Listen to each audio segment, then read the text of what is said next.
Welcome to direct science classes. मैं राजेश। आज हम आप एनसीईआरटी का सेकंड चैप्टर 11th का चालू करने वाले हैं। बायोलॉजिकल क्लासिफिकेशन, जैविक वर्गीकरण या जीवों का वर्गीकरण पढ़ेंगे। क्या होता है बच्चों वर्गीकरण? इससे पहले हमने पढ़ा था ऑल ओवर लिविंग ऑर्गेनिज्म के बारे में हमने स्टडी की थी कि क्या लिविंग ऑर्गेनिजम्स क्या होते हैं, उनकी क्या क्या प्रॉपर्टीज होती है, या फिर लिविंग ऑर्गेनिजम्स के कौन कौन से सिस्टम है जो कि पहचानने में नाम कैसे लिखते हैं, आइडेंटिफाइड कैसे करते हैं, वो सब चीज पढ़ी थी। कौन से बोटेनिकल गार्डन है, कौन से जूलॉजिकल पार्क्स हैं, कीज, इन सब के बारे में पढ़ा था। अभी सेकंड चैप्टर में हमारा ये टॉपिक रहेगा बच्चों कि बायोलॉजिकल क्लासिफिकेशन की बात करेंगे। जीवों को जब हमने नाम दे दिया, जब हमने आइडेंटिफाई कर दिया, तो उनको अलग अलग ग्रुप में क्लासिफाई करना, इसका इवोल्यूशन कैसे हुआ था, ये धीरे धीरे क्लासिफाई करना हम कैसे सीखे थे। देखो इनिशियल स्टेज से हमने क्लासिफाई करना शुरू कर दिया था आफ्टर सिविलाइजेशन। जब से सभ्यता का आरंभ हुआ है हमने चीजों को क्लासिफाई करना शुरू कर दिया है अपने यूज के अकॉर्डिंग। अपने हम कैसे यूज करते हैं, एज ए कपड़ा यूज करते हैं, शेल्टर यूज करते हैं, घर के रूप में यूज करते हैं, कैसे यूज करते हैं, फूड के रूप में यूज करते हैं। हमने चीजों को क्लासिफाई कर दिया कि इन चीजों का घर के लिए यूज होगा, इन चीजों के लिए कपड़े के लिए यूज होगा, इन चीजों का खाना के लिए यूज होगा।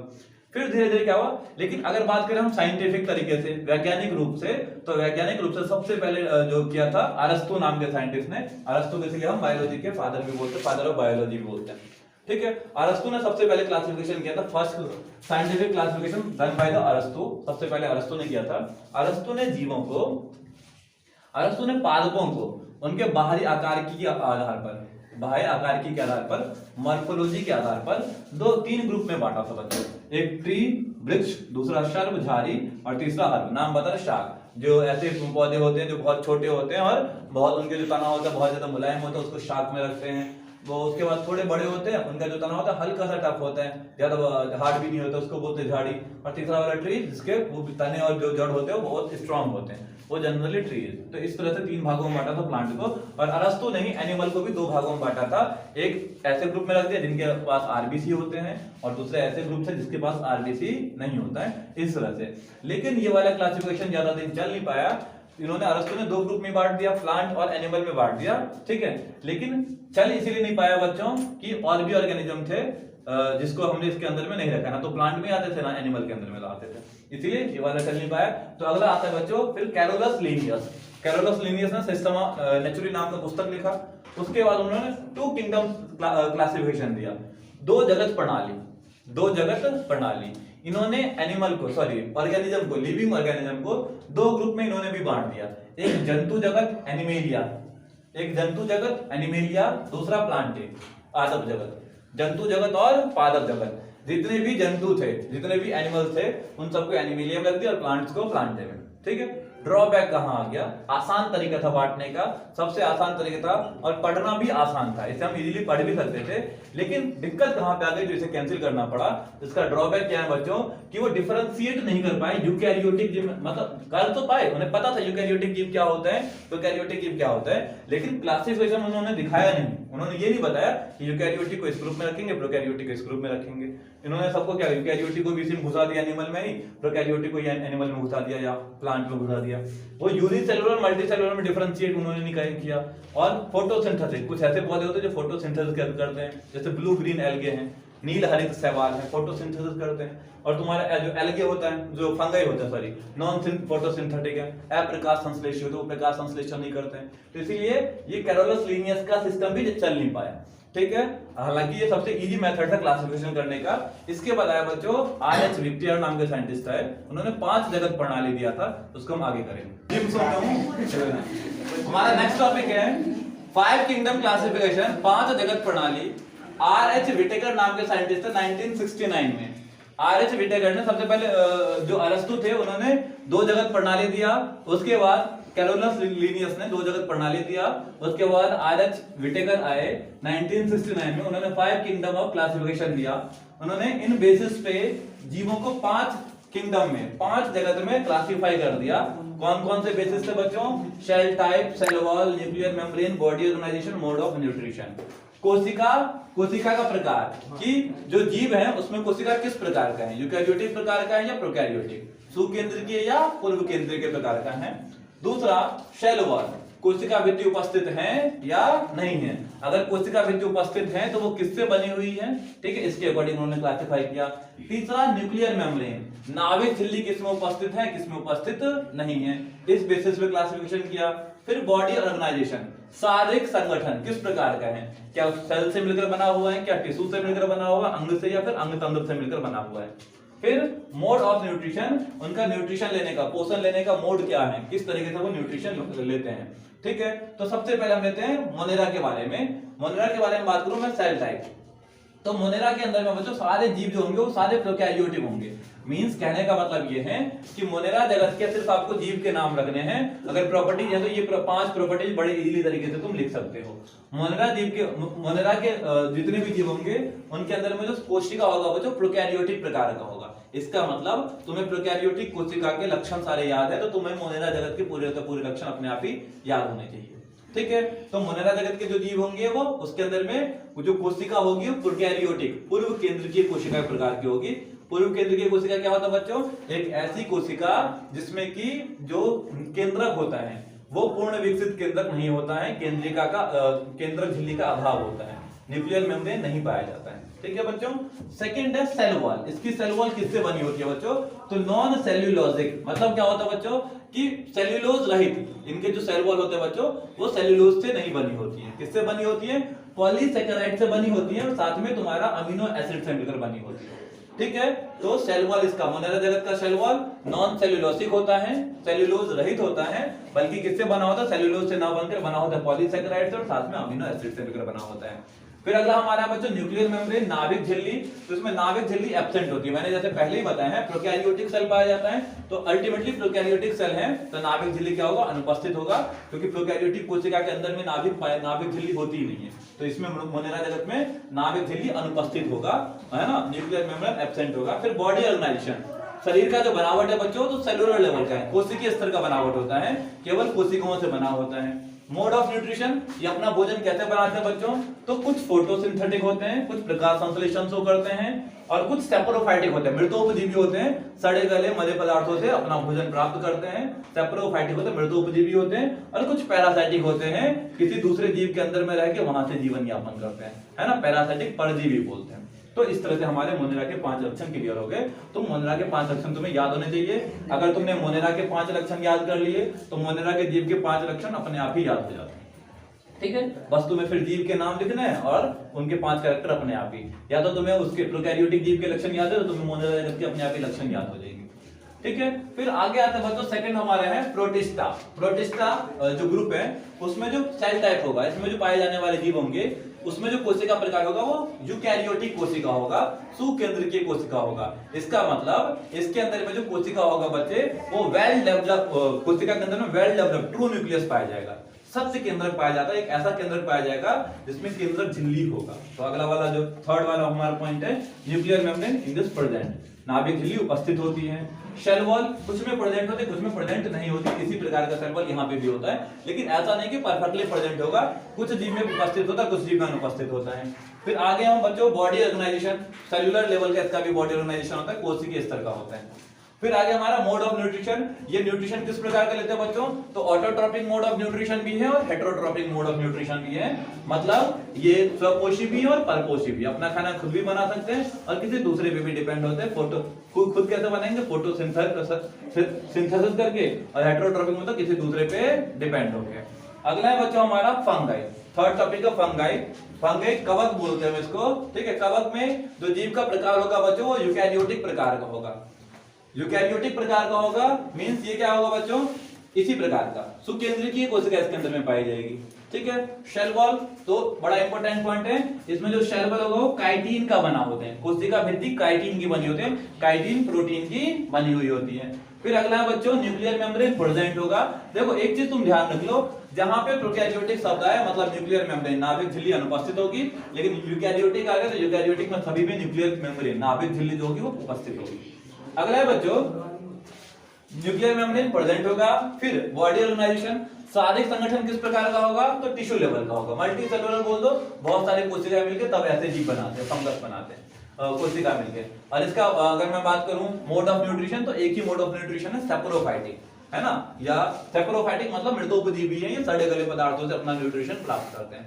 अगला हमारा है प्लांटे और एनिमल। इसका तो हमें ऑलरेडी पता है प्लांट्स के बारे में और एनिमल्स के बारे में। प्लांट्स के अंदर में यूकैरियोटिक सेल्स होते हैं और जो सेल वॉल होती है सेलुलोज की बनी होती है, कोशिका भित्ति सेलुलोज की बनी होती है और न्यूक्लियर मेम्ब्रेन प्रेजेंट होगा। थर्ड, बॉडी ऑर्गेनाइजेशन ऊतक स्तर का होता है या फिर ऑर्गन स्तर का, अंग स्तर का होता है, ठीक है। और प्लांट जितने भी होते हैं वो सारे फोटोसिंथेसिस करते हैं, प्रकाश संश्लेषण करते हैं। फिर एनिमल के अंदर में भी यूकैरियोटिक सेल पाया जाता है और तुम्हारा जो कोशिका झिल्ली होती है, सॉरी कोशिका भित्ति, झिल्ली नहीं कोशिका भित्ति। इंपॉर्टेंट डिफरेंस है प्लांट सेल और एनिमल सेल में भी ये डिफरेंस आता है कि इसमें कोशिका झिल्ली कोशिका भित्ति पाई जाती है प्लांट के अंदर में, लेकिन एनिमल सेल के अंदर में कोशिका भित्ति नहीं पाई जाती है, ठीक है बच्चों। फिर अगला हमारा न्यूक्लियर मेम्ब्रेन यूकैरियोटिक है, जिसमें भी प्रेजेंट होगा, इसमें भी प्रेजेंट होगा। थर्ड है बच्चों शारीरिक संगठन कैसा होता है, तो जाहिर सी बात है ह्यूमन बीइंग का जो शरीर होता है वो टिश्यू भी होता है उसके अंदर में, ऑर्गन्स भी होते हैं, ऑर्गन सिस्टम भी होते हैं, इस तरह से पूरे बॉडी का निर्माण होता है। फिर हमारा मोड ऑफ न्यूट्रिशन कैसा है, तो भाई प्लांट अपना खाना खुद बनाता है, फोटोसिंथेसिस से बनाता है, प्रकाश संश्लेषण से बनाते हैं। लेकिन अगर मैं बात करूं ह्यूमन बीइंग की या फिर जंतु की, एनिमल की बात करूं, तो वो अपना खाना खुद नहीं बनाते, वो डिपेंड होते हैं, है ना। Heterotrophic mode of nutrition show करते हैं। और अगर मैं ह्यूमन बीइंग की स्पेशली बात करूं तो हम होलोजोइक मोड ऑफ न्यूट्रिशन, प्राणी संभोजी भोजन करते हैं, जैसे आप खाना को हाथ से लेकर अपने मुंह में लेते हैं, ठीक है। तो इस तरह से हमने 5 किंगडम्स क्लासिफिकेशन दिया। इंपोर्टेंट पॉइंट क्या बच्चों, किसने दिया था, आर.एच. व्हिटेकर ने दिया था 1969 में। एक तो ये पॉइंट तुम्हें याद रखना है कि दिया किसने था, आर.एच. व्हिटेकर ने 1969 में दिया था। दूसरी बात, मोनेरा के अंदर में बच्चों प्रोकैरियोटिक सेल है, मोनेरा के अंदर में प्रोकैरियोटिक सेल होता है। बाकी जो 4 जगह बचते हैं बच्चों, प्रोटिस्टा, फंगी, प्लांटी, एनिमल, ठीक है, इन चारों के अंदर में यूकैरियोटिक सेल बचता है। उसके अलावा मैं बात करूं कि न्यूक्लियर मेम्ब्रेन, तो मोनेरा के अंदर में न्यूक्लियर मेम्ब्रेन नहीं होगा, बाकी सब के अंदर में न्यूक्लियर मेम्ब्रेन होगा।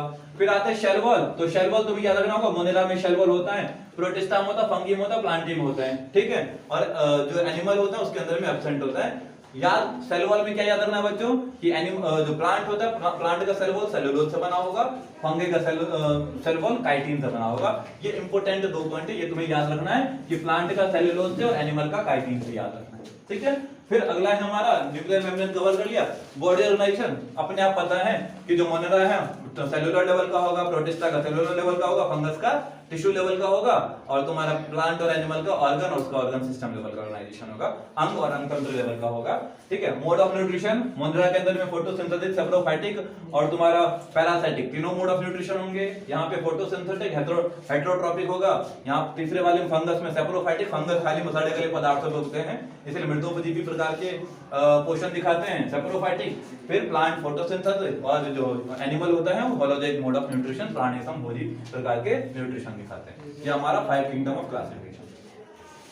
नेक्स्ट टॉपिक हमारा मोनेरा किंगडम, मोनेरा जगत। 5 जगत प्रणाली में सबसे पहला जगत हमारा मोनेरा जगत, मोनेरा किंगडम। मोनेरा किंगडम में सबसे पहला जो मतलब मेजर कैटेगरी जो आती है बैक्टीरिया का, जीवाणु जितने भी आते हैं वो सब मोनेरा जगत के अंदर में आते हैं। और जो जीवाणु होते हैं बच्चे वो एनवायरनमेंट में प्रचुर मात्रा में उपस्थित होते हैं, अबंडेंट माइक्रो ऑर्गेनिजम्स हैं, प्रचुर मात्रा में पाए जाने वाला सूक्ष्म जीव होता है, ठीक है। फिर हैबिटेट्स, इनका आवास कहाँ है बच्चों, तो जो बैक्टीरिया होते हैं वो ओमनी प्रेजेंट होते हैं, सर्वव्यापी होते हैं, हर जगह पाए जाते हैं। कहाँ पाए जा सकते हैं बच्चों, तो ये हॉट स्प्रिंग जो गर्म झरने होते हैं वहां पाया जा सकता है। गर्म से गर्म जगह पे भी होगा और ठंडे से ठंडी जगह पे भी होगा।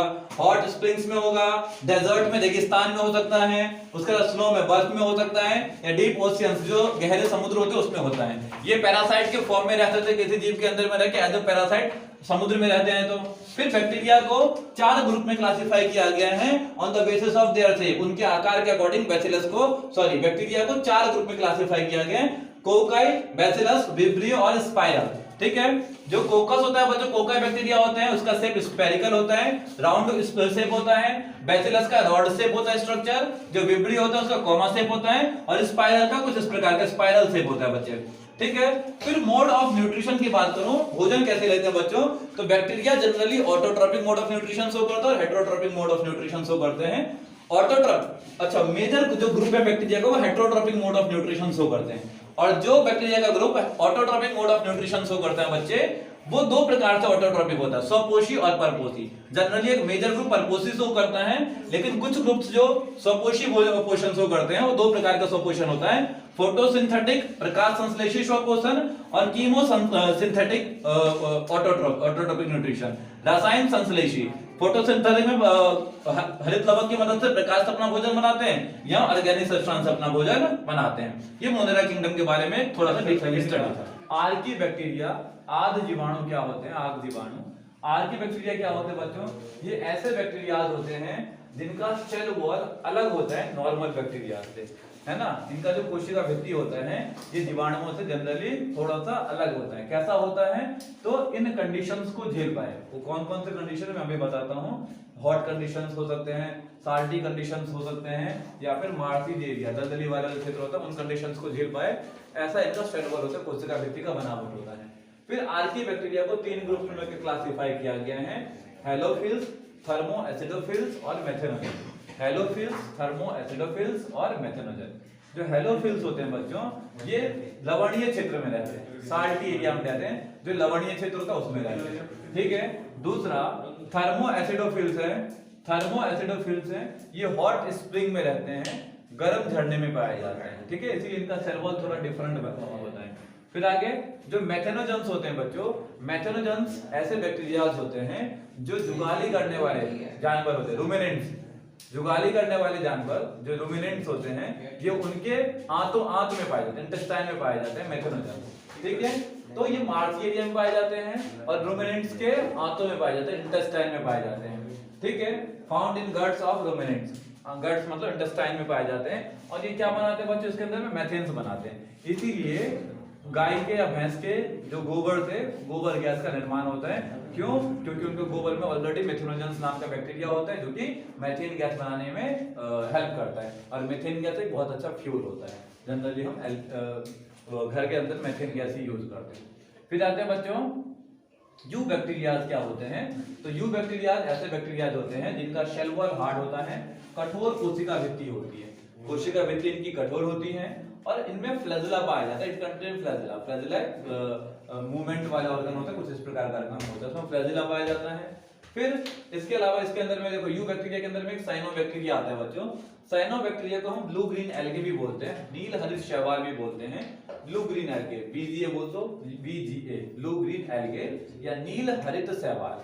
नाम बता हरित शैवाल, इसका मतलब इसमें हरित लवक पाया जाएगा, क्लोरोफिल पाया जाएगा, क्लोरोफिल पाया जाएगा, इट कंटेन क्लोरोफिल, इसमें हरित लवक पाया जाएगा। जब जाहिर सी बात है क्लोरोफिल पाया जाएगा तो इसमें क्या होगा बच्चों? फोटोसिंथेटिक शो करेगा, ये फोटोसिंथेटिक टाइप का न्यूट्रिशन शो करेगा, ऑटोट्रॉपिक न्यूट्रिशन शो करेगा, स्वपोषण शो करेगा, प्रकाश संश्लेषी स्वपोषी होते हैं। और इसकी क्या प्रॉपर्टीज होती है? तो ये यूनिसेलुलर होते हैं, एक कोशिकीय होते हैं, और फिलामेंटस होता है, तंतु संरचना होता है इसका, और कॉलोनियल, हमेशा ग्रुप में रहते हैं, हमेशा ग्रुप में रहते हैं। और फ्रेश वाटर में, मरीन में और टेरेस्ट्रियल स्थलीय जगह पे पाए जाते हैं। फ्रेश वाटर जो ताजा जल होता है वहां पाया जाएगा, या फिर मराइन मतलब समुद्र के अंदर में पाया जाएगा, लवणीय जल में पाया जाएगा, और टेरेस्ट्रियल स्थलीय जगह पे पाया जाएगा।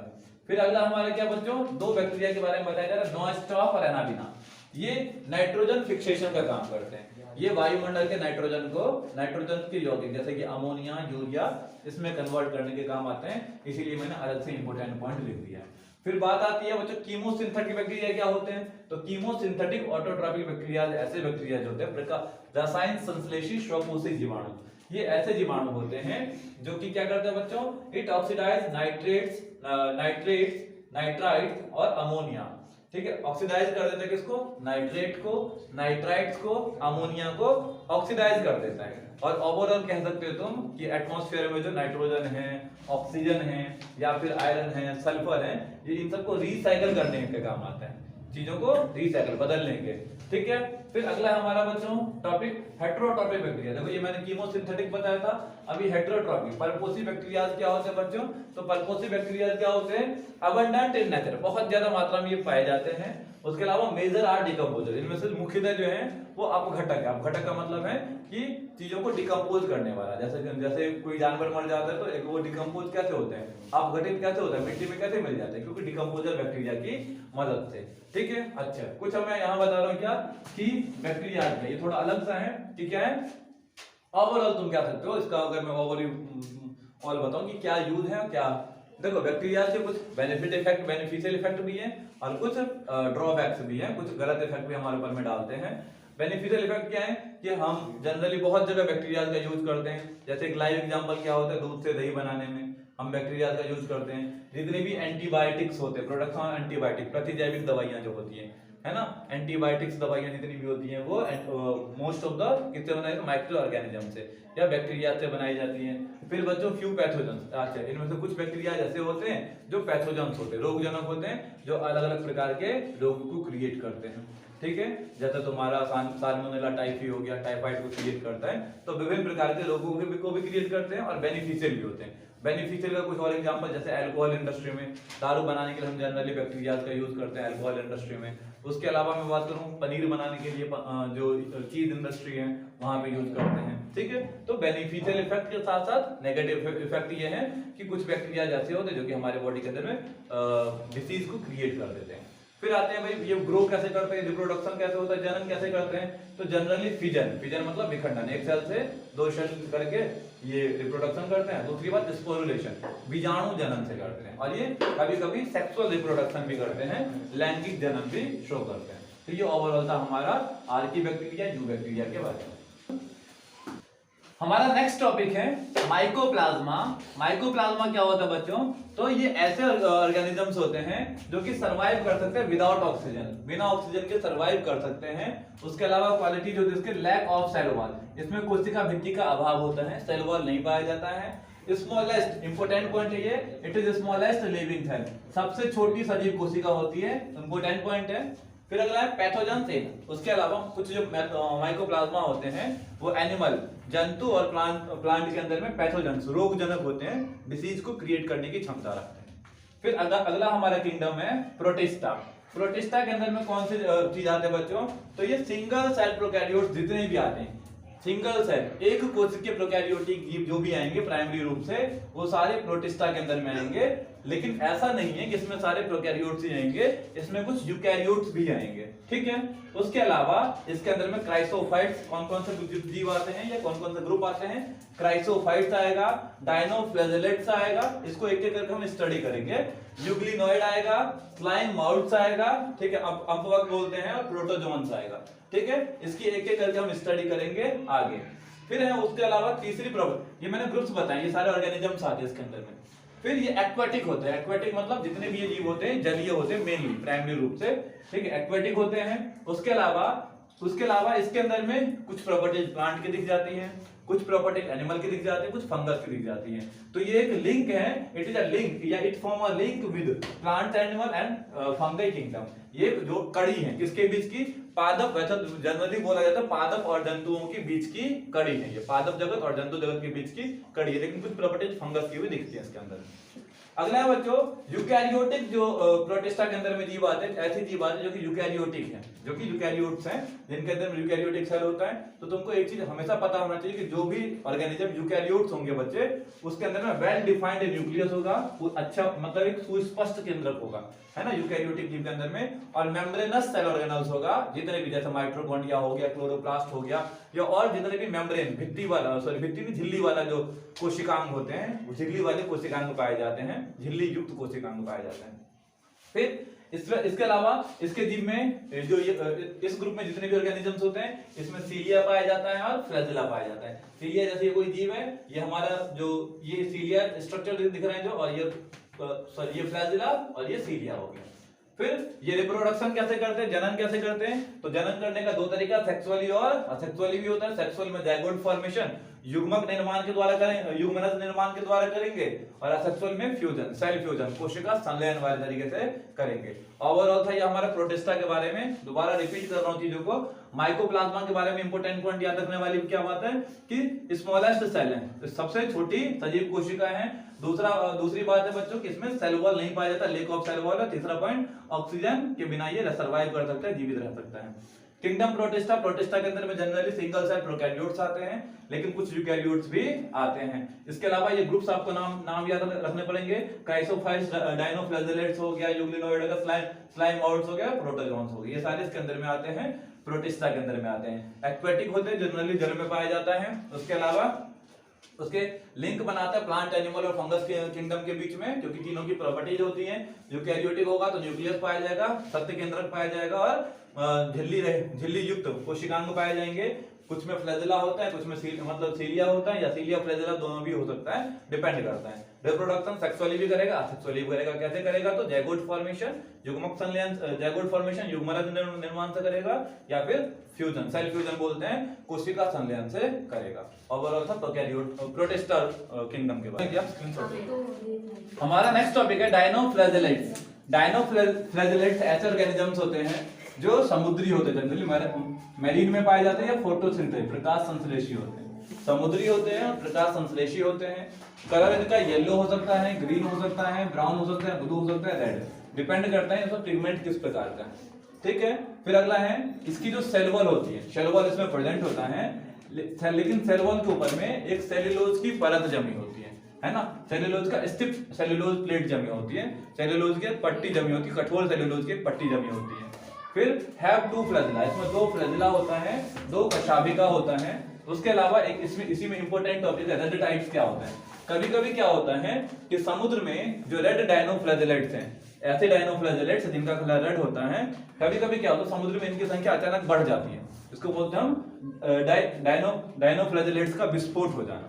ठीक है, ये बहुत तेजी से मल्टीप्लाई करने लगते हैं, जिससे पूरा का पूरा समुद्र का पानी लाल रेड दिखने लगता है, और इसको बोलते हैं रेड टाइड्स, लाल तरंगे, है ना, लाल तरंगे बोलते हैं, या ज्वार भी बोलते हैं, लाल ज्वार भी बोलते हैं कि ज्वार की तरफ पानी उठता है। फिर आगे देखो, फिर होता क्या बच्चों, ये जो रेड डायनोफ्लैजिलेट्स होते हैं बच्चों, जब बहुत ज्यादा समुद्र में रेड डायनोफ्लैजिलेट्स हो जाएगा तो ये टॉक्सिन्स को रिलीज करते हैं, मतलब विषैला पदार्थ को रिलीज करते हैं, जिससे क्या होता है कि ये अदर एनिमल्स जो समुद्र में रहने वाले दूसरे जानवर है, जैसे मछली हो गया या और भी कोई दूसरा जानवर हो गया, ये इसको क्या करते हैं, किल कर देते हैं, मतलब एक्वेटिक सिस्टम को डिस्टर्ब कर देते हैं, पूरा ये इकोसिस्टम को। फिर हमारा नेक्स्ट टॉपिक है यूग्लिनोइड। यूग्लिनोइड अगला वाला ग्रुप है ऑर्गेनिजम्स का। यूग्लिनोइड अगर मैं बात करूं आवास की, भाई ये रहते कहां पे हैं, तो फ्रेश वाटर में, स्वच्छ जल में पाए जाते हैं, और दूसरी बात स्वच्छ भी कहां, स्थिर जल में पाए जाते हैं, स्टेबल वाटर के अंदर में ये पाए जाते हैं।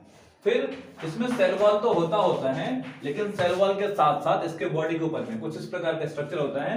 सेल वॉल के साथ साथ इसमें शेल वॉल के साथ साथ इसमें इस तरह से स्ट्रक्चर होता है, जिसमें जो सेल वॉल तो है ही है, लेकिन शेल वॉल के साथ साथ में एक और लेयर होता है जिसको पेडिकल बोलते हैं। शेल वॉल के साथ साथ एक और लेयर होता है जिसको पेडिकल बोलते हैं। तो कोशिका भित्ति पाई जाती है, कोशिका भित्ति के साथ में ऊपर में लेयर पाई जाती है प्रोटीन की एक लेयर पाई जाती है, जिसको पेडिकल बोलते हैं, और पेडिकल इसको फ्लेक्सिबिलिटी प्रोवाइड करता है ना, फ्लेक्सिबिलिटी प्रोवाइड करता है। फिर इसमें भी 2 फ्लैजिला होती है, देखो यहाँ पे एक फ्लैजिला ये है, एक फ्लैजिला ये है, हालांकि डायग्राम अच्छा बनाना। फ्लैजिला जो बड़ा वाला एक शॉर्ट फ्लैजिला होगा, एक लॉन्ग फ्लैजिला होगा। फ्लैजिला का ओवरऑल काम क्या है यहाँ पे, तो मूवमेंट का है, ठीक है, मोशन का। फिर हमारा है ये अच्छा ये दोनों प्रकार के होते हैं, फोटोसिंथेटिक भी होते हैं और हेटेरोट्रॉपिक न्यूट्रिशन भी शो करते हैं, ऑटोट्रॉपिक न्यूट्रिशन भी शो करते हैं। हेटेरोट्रॉपिक में फोटोसिंथेसिस शो करेगा जब सनलाइट के प्रेजेंस में रहेगा, सूर्य के प्रकाश की उपस्थिति में प्रकाश संश्लेषी हो जाते हैं, अपना भोजन फोटोसिंथेसिस से बनाते हैं। लेकिन जब एब्सेंस होगा सनलाइट का तो ये हेटेरोट्रॉप्स बन जाते हैं in absence of sunlight. Colour बिल्कुल यूग्लिना के समान होता है, जैसे यूग्लिना के अंदर पिगमेंट्स होता है वैसे पिगमेंट्स इसके अंदर में पाया जाता है। तो ये हमारा ऑल ओवर यूग्लिनोइड के बारे में था। एक बार दोबारा रिपीट कर रहा हूँ, डायनोफ्लैजिलेट्स ऐसे ऑर्गेनिजम्स होते हैं जो जनरली मैरीन में रहते हैं और फोटोसिंथेटिक होते हैं, प्रकाश संश्लेषण करते हैं। कलर डिपेंड करते हैं इनमें कौन सा पिगमेंट है। उसके अलावा सेल वॉल पाया जाता है, लेकिन सेल वॉल के ऊपर में एक सेल्यूलोज की पट्टी पाई जाती है, सेल्यूलोज की स्ट्रिप पाई जाती है, स्ट्रिप सेल्यूलोज प्लेट पाई जाती है, 2 फ्लैजिला होता है। ठीक है, रेड टाइड्स के बारे में आपको पता होना चाहिए कि रेड डायनोफ्लैजिलेट्स की संख्या अचानक समुद्र में बढ़ जाने से समुद्र का पूरा रंग लाल दिखने लगता है, और जिसमें ये जो रेड डायनोफ्लैजिलेट्स हैं ये एक टॉक्सिन्स का सिक्रीशन करता है, जिससे वहां पे आसपास में जितने जो मछलियां वगैरह रहती हैं वो खत्म हो जाती हैं। फिर अगर हमारा यूग्लिनोइड कहाँ जनरली फ्रेश वाटर में और स्टेबल वाटर में, तो स्वच्छ जल में और स्थिर जल में पाया जाता है। सेल वॉल होता है, लेकिन इसमें सेल वॉल के साथ साथ इसके ऊपर में एक और लेयर होती है प्रोटीन की, जिसको हम पेलिकल बोलते हैं। पेलिकल फ्लेक्सिबिलिटी प्रोवाइड करता है, ठीक है। दो फ्लैजिला होता है, छोटा वाला और बड़ा वाला, इसमें लघु और दीर्घ बोल सकते हो तुम। फोटोसिंथेटिक प्रकाश संश्लेषी होते हैं, लेकिन जब सूरज का प्रकाश नहीं होगा तो ये ऐसा नहीं कि बिल्कुल सनलाइट पे डिपेंड होता है, ये हेटेरोट्रॉपिक मोड ऑफ न्यूट्रिशन भी करता है, ऑर्गेनिक सब्सटेंस से उसमें खाना बना सकते हैं। पिगमेंट्स बिल्कुल यूग्लिना की तरह पिगमेंट्स होते हैं, जो यूग्लिना में पिगमेंट्स होगा वो इसी के अंदर, ठीक है। इसका स्क्रीनशॉट ले लो। हमारा नेक्स्ट टॉपिक है स्लाइम मोड्स। स्लाइम मोड्स को हम बोलते हैं अवपंक कवक। अवपंक कवक क्या होता है बच्चों? तो ये जनरली सेप्रोफाइटिक प्रोटिस्टा, प्रोटिस्टा का ही ग्रुप है, सेप्रोफाइटिक प्रोटिस्ट होते हैं, मृतोपजीवी प्रोटिस्टा होते हैं, ठीक है। अब क्या होता है इसके अंदर में, अंडर सुटेबल कंडीशन, जैसे सुटेबल कंडीशन मिलता है, इट एग्रीगेट्स, ये आपस में गुच्छा सा बना लेते हैं, और गुच्छा बना के कुछ फीट तक का गुच्छा बना लेते हैं, ठीक है। उस गुच्छे को हम बोलते हैं प्लाज्मोडियम, उस गुच्छे को बोलते हैं प्लाज्मोडियम, ठीक है। फिर जैसे इनको फेवरेबल अनफेवरेबल कंडीशन मिलता है, अनफेवरेबल कंडीशन में, ठीक है, ये क्या होता है बच्चों, ये जो प्लाज्मोडियम होता है स्प्रेड कर जाता है, फैलता है, और एक फ्रूट बॉडी बनाते हैं, फलनकाय बनाते हैं या फलकाय बनाता है, ठीक है। उस फ्रूट बॉडी के अंदर में स्पोर्स पाए जाते हैं, है ना, विच कंटेन स्पोर्स, जिसमें बीजाणु पाए जाते हैं, ठीक है कि नहीं है। और ये जो बीजाणु होते हैं, इस बीजाणु के ऊपर में एक लेयर होती है, इस बीजाणु के ऊपर में एक लेयर होती है, ठीक है, जो कि इसको बचाता है, रेजिस्ट करता है एडवर्स कंडीशन से, विपरीत परिस्थितियों से, जैसे हीट से बचाएगा, है ना, या फिर कोल्ड से बचाएगा स्पोर्स को। और ये जो स्पोर्स होते हैं जनरली स्पोरुलेशन से, जन्म की बात कर रहे हैं हम, रिप्रोडक्शन बाय स्पोरुलेशन से बात कर रहे हैं, ठीक है। फिर क्या होगा बच्चों, ये जो स्पोर्स होगा ये with the help of air spread कर देगा, फैल जाएगा, और स्पोर से, हर एक स्पोर से एक नए जीव की उत्पत्ति हो जाएगी, स्लाइम मोड्स की उत्पत्ति हो जाएगी। फिर नेक्स्ट हमारे प्रोटोजोअन्स। तो प्रोटोजोआ क्या होते हैं? तो ये हेटेरोट्रॉप्स होते हैं, परपोषी होते हैं।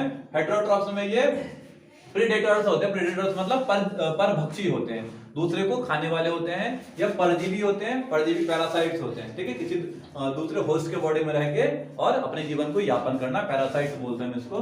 फिर अब इसको हम प्रिमिटिव रिलेटिव्स ऑफ एनिमल्स भी बोल सकते हैं।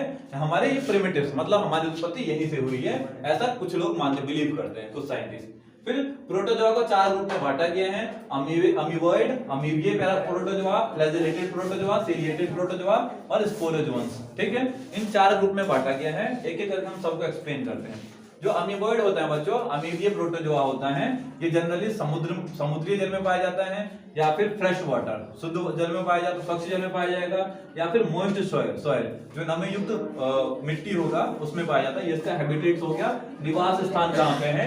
उसके अलावा इट एंगल्फ फूड, ये खाने को एंगल्फ करता है with help of pseudopodia. Pseudopodia का मतलब क्या, कूटपाद की मदद से। जैसे अमीबा है, अमीबा के स्ट्रक्चर कुछ ऐसा है, जैसे इस पे फूड आता है, इसके पास फूड आता है तो ये अपने आप अपने जो बॉडी का आकार है थोड़ा सा ऐसे मूव कर देता है, इस तरह से इसको एंगल्फ करने की कोशिश करता है। स्यूडोपोडिया बोलते हैं फिंगर लाइक प्रोजेक्शंस को, उंगली नुमा संरचना को स्यूडोपोडिया बोलते हैं, कूटपाद बोलते हैं। तो खाने को कूटपाद की सहायता से अंदर की तरफ एंगल्फ कर जाता है, ठीक है। एग्जांपल है एंट अमीबा। एंट अमीबा ऐसा है कि एग्जांपल है, ये डिसीज कॉज करता है बच्चों। फ्लैजिला, कशाभी, कशाभिये बोल सकते हैं हम, कशाभिये प्रोटोजोआ, ये भी पैरासाइट्स होते हैं। पैरासाइट्स मतलब परजीवी होते हैं, उसके है फ्लैजिला, नाम बताया फ्लैजिलेटा। फ्लैजिलेटा का मतलब इसमें फ्लैजिला पाया जाएगा, और सीलिएटा का मतलब इसमें पक्षमाप पाया जाएगा। मैंने बताया था फ्लैजिला, ये वाला जो चीज होता है फ्लैजिला होता है, इसमें छोटा छोटा लगा देंगे, ये सीलिया होगा। तो इसमें फ्लैजिला होगा, कशाभी होगा, इसमें पक्षमाप भी होगा, ठीक है।